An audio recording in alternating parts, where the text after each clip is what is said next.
paper this week, and there was an interview with Israel Folau, the famous footballer who plays for Parramatta, and as he's negotiating that to join rugby, he said, I believe God has shut that door to Parramatta and opened another one.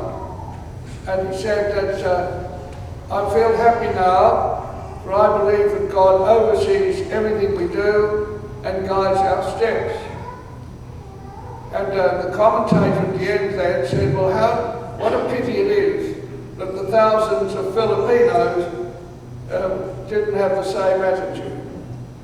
And that brings a perennial problem before all of us, is why the world we've got is visited often by terrible natural disasters, where the people that God has created and loves, like you, all suffer in your own way, but people have their lives obliterated just by these terrible floods, bushfires, tsunamis, and the whole works. And you think, well, why does God allow it? And that's the problem that any thinking person would ask. And I think Jesus is facing that today in the gospel, which is apocalyptic. That comes from the Greek word meaning apocalypsis, and it means reveal.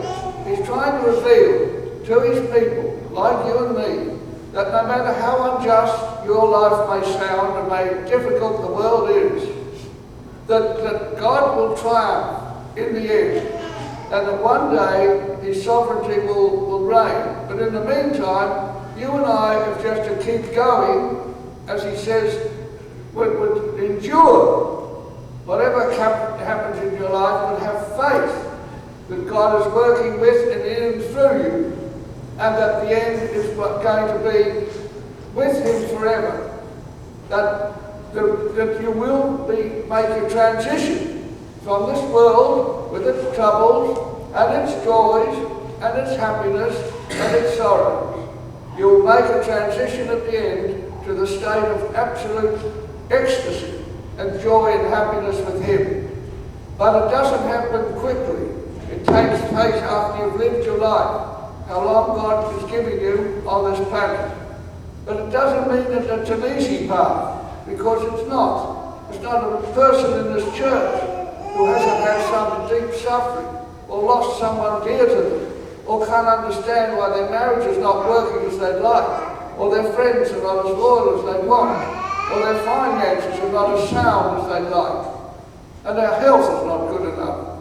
That's life, and that's you and I are in it willy-nilly. And some of us have got faith to sustain us. Many people haven't. So they can only take the drugs, and they go sometimes they commit suicide, and they do all those things because the poor people of the world are tortured in many ways. We say, life's a beach, it's marvellous. Of course it is in one way, but in the other side of the coin is the ordinary suffering of people like ourselves. And nothing is perfect.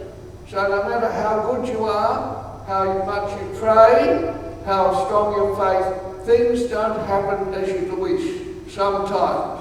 And that's what he's warning his disciples in rather graphic, imaginative and symbolic language. But you can't take this literally, like the fundamentalists do in the United States when they said at 9/11, God is punishing America for not being religious. That's nonsense. God doesn't punish anyone, and he doesn't let nature take its course because we're naughty people. So it's just a symbolic thing. It's not to take it too literally like some fundamentalists do, take the words of Christ.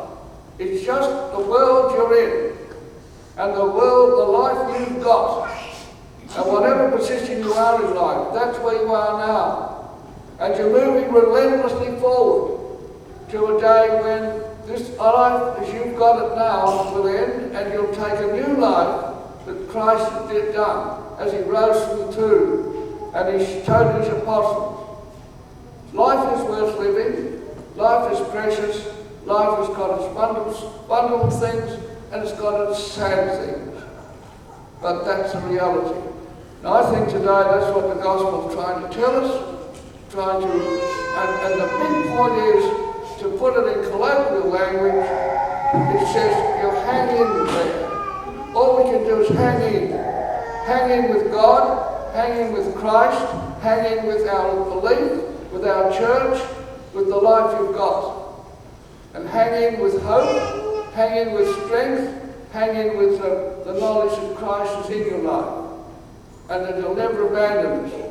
So he comes again to you through the great gift of the Eucharist, which means a thank you.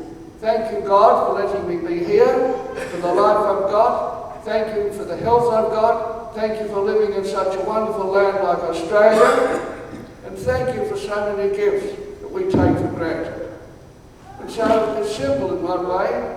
And the simplicity is that Christ comes to you, not with a big blare of trumpets, but just as a little piece of bread or a sip of the precious blood to nourish and uplift us and strengthen us and give us the perseverance we need to follow his way as best we can.